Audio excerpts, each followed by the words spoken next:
Twelfth के student ध्यान दें। आज के इस वीडियो में जो आपका 28 फरवरी के दिन अंग्रेजी का पेपर होने वाला है, उसके लिए पेपर मैं आपको यहाँ पर सोल्व कराने वाली हूँ। तो बिना किसी टाइम वेस्ट के पूरे पेपर को अच्छे से सोल्व करते हैं। सॉल्यूशन के साथ एक एक क्वेश्चन मैं यहाँ पर आपको बताने वाली हूँ। तो बिना किसी टाइम वेस्ट के पूरे पेपर को अच्छे से देखते हैं और कंप्लीट करते हैं। तो देखिए, पहला जो क्वेश्चन है वो है आपका, read the following passage carefully and answer the question given below.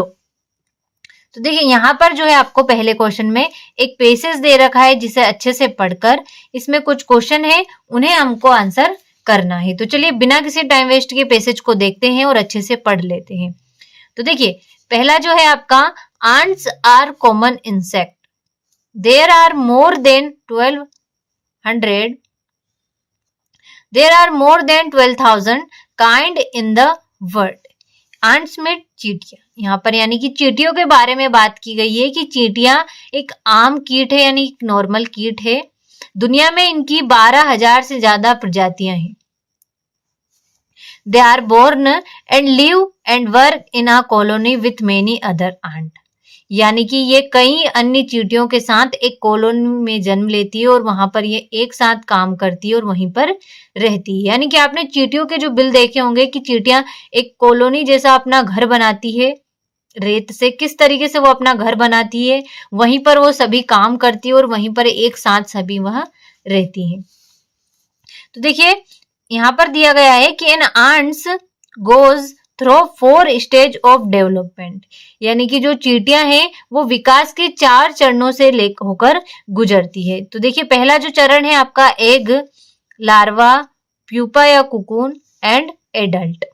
4 चरणों से होकर चींटियां हैं जो गुजरती हैं। तो पहला आपका अंडा हो गया, लार्वा हो गया, प्यूपा, कोकून या फिर वयस्क।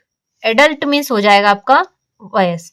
An ant as egg is about the size of a period at the end of sentence, यानी कि जो चींटियों का अंडा वाक्य के अंत में एक बिंदु के आकार का होता है। यानी कि जो चींटी का अंडा है वो इतने बड़ा आपका होता है, बिल्कुल एक बिंदु के आकार का होता है। An egg is kind shaped and soft. It was a sticky surface. It clump together with other eggs. यानी कि जो अंडा है वो गुर्दे का आकार का एक मुलायम होता है, इसकी सतह जो है वो चिपचिपी होती है और ये एक अंडों के साथ चिपकी रहती है। यानी कि ये चींटियां हैं, ये दूसरे अंडों के साथ चिपकी रहती है। तो देखिए, this is allow a group of eggs to be carried about quickly if danger occurs. Some eggs don't survive because they are eaten by other ant. तो देखिए, यहाँ पर बताया गया है कि जो अंडा है वो बहुत ही मुलायम और चिपचिपी होती है और ये दूसरों अंडों के साथ चिपकी रहती है।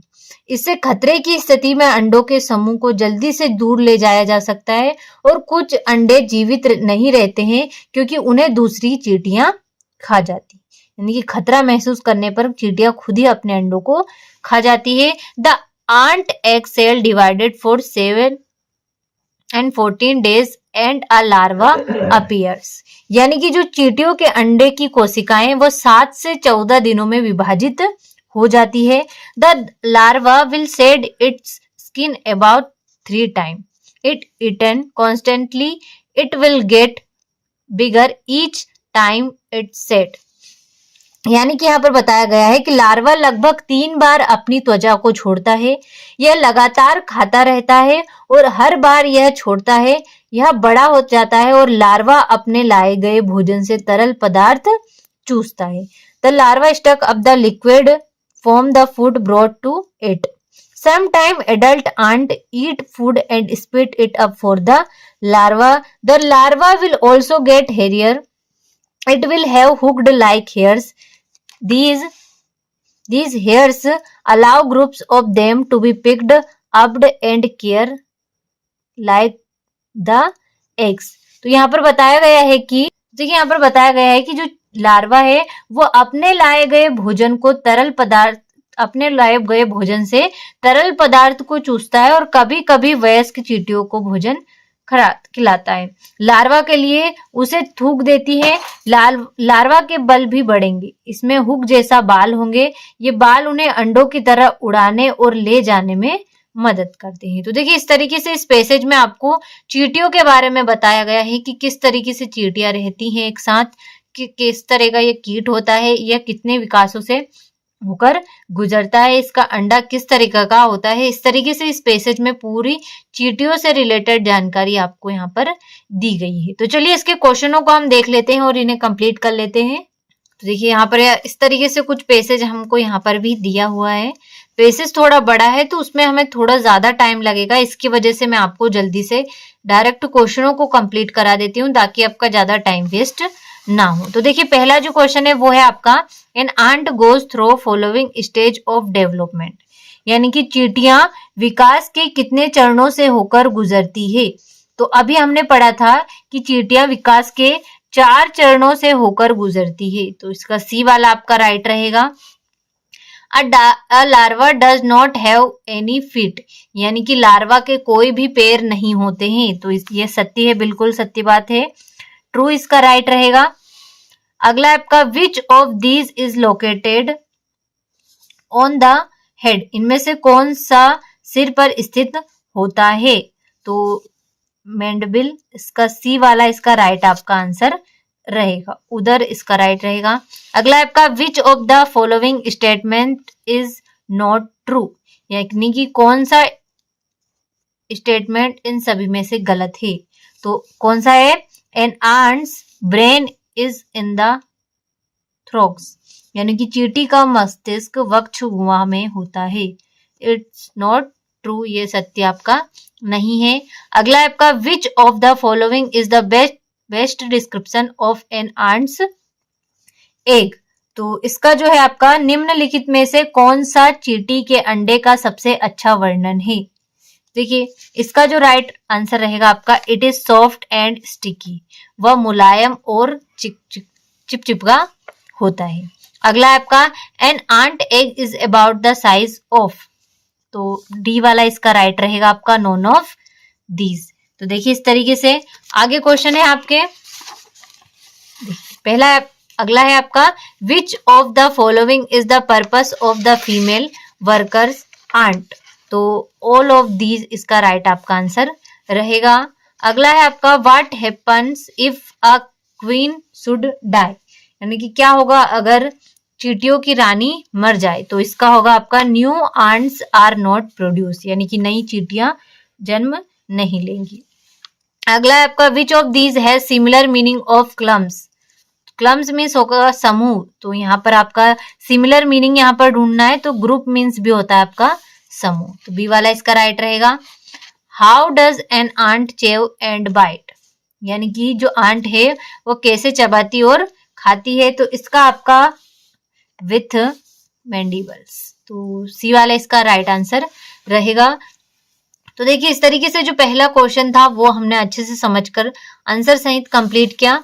इसी में आपका दूसरा क्वेश्चन यहाँ से स्टार्ट है, read the following passage carefully, make note on it also given. देखिए इस तरीके से जो पैसेज दिया हुआ है इसे पढ़कर इस पे टाइटल बनाना है और कुछ नोट्स इंपॉर्टेंट इसमें से आपको छांटने हैं। तो देखिए इस तरीके से इनको कंप्लीट कर लीजिएगा। अगले प्रश्न की ओर बढ़ते हैं। देखिए तीसरा क्वेश्चन है आपका, you are Aishwarya Patel, student of class 12th of government high secondary school Dewas.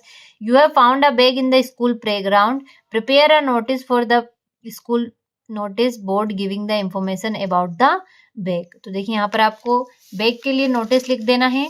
इसी में आपको दिया हुआ है, you are a secretary of society of prevention of animal, prepare an attractive poster, appeal the people to be kind to animals. तो देखिए यहाँ पर जो है आपको लेटर, यहाँ पर आपको नोटिस बनाना है और एक पोस्टर डिजाइन करना है। तो चलिए पोस्टर को देख लेते हैं पहले, देन हम यहाँ पर आपके नोटिस को कंप्लीट करेंगे।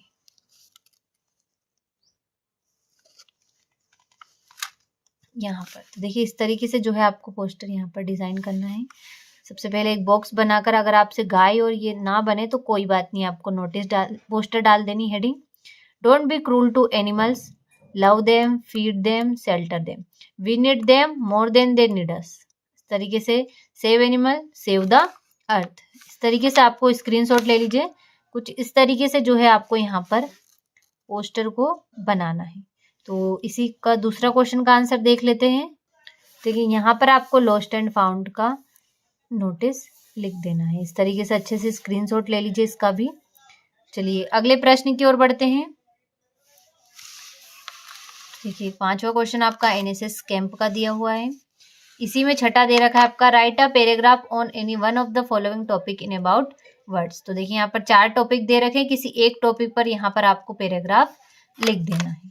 तो चलिए अगले प्रश्न की ओर बढ़ते हैं। तो देखिए छठा जो क्वेश्चन है वो है आपका फिल इन द ब्लैंक्स। तो देखिए I dot dot sing better when I was young. तो I could sing better than I was a young. He is junior dot dot you. तो टू इसका राइट रहेगा।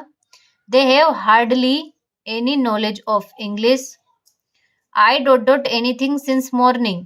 तो I haven't eaten anything since morning. Where is the book that I gave you yesterday dot dot though he worked hard he failed. तो इसका right answer रहेगा। तो देखिए छठा जो क्वेश्चन था वो हमारा अच्छे से कंप्लीट हुआ। 7वां क्वेश्चन है आपका डू एज डायरेक्टेड। देखिए यहाँ पर आपको डू एज डायरेक्टेड दे रखे हैं। तो चलिए इनका जो आंसर है मैं आपको स्क्रीनशॉट दे देती हूँ ताकि कंप्लीट करने में कोई प्रॉब्लम ना हो, अच्छे से आप कंप्लीट कर सके। तो देखिए पहला है आपका we he did not study well he failed. Combine the pair of sentence using because. A dog bite my friend. Change into negative. As soon as the sun rises, I wake up. Rewrite the sentence using no sooner than. If it rains, we will not play. So rewrite the sentence using unless. And I am sure of it, he will come today. Combine the pair of sentence into a complex sentence having a noun clause. They were too slow to win the race. Rewrite the sentence using so or that. तो देखिए इस तरीके से आपको जो है do as directed दे रखे हैं। तो देखिए ये इनके आंसर यहाँ से आपके लिए होने वाले। तो देखिए पहला आपका he failed because he did not study well. A dog did not bite my friend. No sooner does the sun rise that wake up. Unless it rains we will play. I am sure that he will come today and they were so slow that they could. तो देखिए इस तरीके से जो है आपका answer आपको यहाँ पर कंप्लीट कर लेना है। इसी में आपको 8वां क्वेश्चन है read the following extract and answer the question that follow. तो देखिए यहाँ पर आपको एक एक्सट्रैक्ट दे रखा है, इसे आपको अच्छे से पढ़कर इसमें कुछ क्वेश्चन है उन्हें हमको यहाँ पर आंसर करना है। तो चलिए इसके क्वेश्चनों को देखते हैं। यहाँ से इसके क्वेश्चन है where had all the bad news come from the last 2 years। तो bulletin board. What did the blacksmith say to Franz to not go so fast. What has M Hamel little garden been referred to in this extract. तो his school. Which of these beans apprentice. तो इसका B वाला right रहेगा। आपका है what was the motive of the blacksmith Wachter. तो to रिड्यूक्यूल French, का right आपका रहेगा। तो देखिए इस तरीके से 8वां जो क्वेश्चन था वो हमने कंप्लीट किया। इसी में आपको 9वां भी इसी तरीके से दे रखा है एक्सट्रैक्ट। इसके क्वेश्चन है पहला क्वेश्चन है आपका the above extract have been taken from. तो aunt Jennifer's tiger who will go on prancing. तो tigers. The word terrified means. तो फिटेंट, इसका राइट रहेगा ए वाला। इसी में आपको यहाँ पर बी भी दे रखा है इस तरीके से। इसका पहला क्वेश्चन है आपका who was the injured man. British. How did the man get injured by gun. Who was Sadao. तो अ डॉक्टर थे। The face of the injured man indicated that he was tortured. देखिए इस तरीके से जो 9वां का बी था वो भी हमने अच्छे से स्क्रीनशॉट के माध्यम से कंप्लीट किया। सारे आंसर मैंने आपको यहाँ पर बताए हैं, तो बिना किसी टाइम वेस्ट किए इनको कंप्लीट करते चलना है आपको। इसी में आपका 10वां क्वेश्चन से सारे क्वेश्चन आंसर स्टार्ट होते हैं, तो इन सभी का स्क्रीनशॉट ले लें आप। इनका सॉल्यूशन आपको अगर लेना हो तो डिस्क्रिप्शन में नंबर है, उनसे हमें कांटेक्ट कर सकते हैं। सारे पेपर सॉल्यूशन के साथ आपको वहां पर एप्लीकेशन है हमारी पर्सनल एनसीईआरटी कोचिंग के नाम से, उस पर आपको मिल जाएंगे। तो अभी डिस्क्रिप्शन में नंबर है, उस पर कॉल करिए और पूरे सॉल्यूशन की पीडीएफ आप यहाँ पर हमसे ले सकते हैं। तो चलिए 11वें प्रश्न की ओर बढ़ते हैं। देखिए यहाँ से जो है आपका 11वां क्वेश्चन है, ये आपका 12वां क्वेश्चन है, 13वां है, 14वां है और ये हो गया आपका 15वां क्वेश्चन। तो देखिए इस तरीके से कुल 15 क्वेश्चन यहाँ पर आपको मैंने बताए हैं। कुल 4 सेट आपके होने वाले। इन्हीं 4 सेटों में से आपको 100% आप लिख के रख लीजिए। इन्हीं 4 सेटों में से आपका पूरा अंग्रेजी का पेपर आने वाला है। तो देखिए ए हमारा कंप्लीट हो चुका है, इस वीडियो में मैंने बी भी करा दिया है और अगले वीडियो में मैं आपको सी और डी भी पूरा कराने वाली हूँ। तो बिना किसी टाइम वेस्ट किए अच्छे से कंप्लीट करिएगा। पीडीएफ चाहिए सॉल्यूशन की तो डिस्क्रिप्शन में नंबर है, हमें कॉल कर सकते हैं। हमारी एक एप्लीकेशन है एनसीईआरटी कोचिंग के नाम से, उस पर आपको सब कुछ मॉडल पेपर मिल जाएंगे, सारे सब्जेक्ट के मिल जाएंगे। तो अगर आपको लेना हो तो आप डिस्क्रिप्शन में नंबर है, कांटेक्ट हमें कर सकते हैं। तो देखिए इस तरीके से जो आपका सी सेट था, बी सेट था, वो हमने अच्छे से कंप्लीट किया है यहाँ पर। तो चलिए मिलते हैं अगले वीडियो में।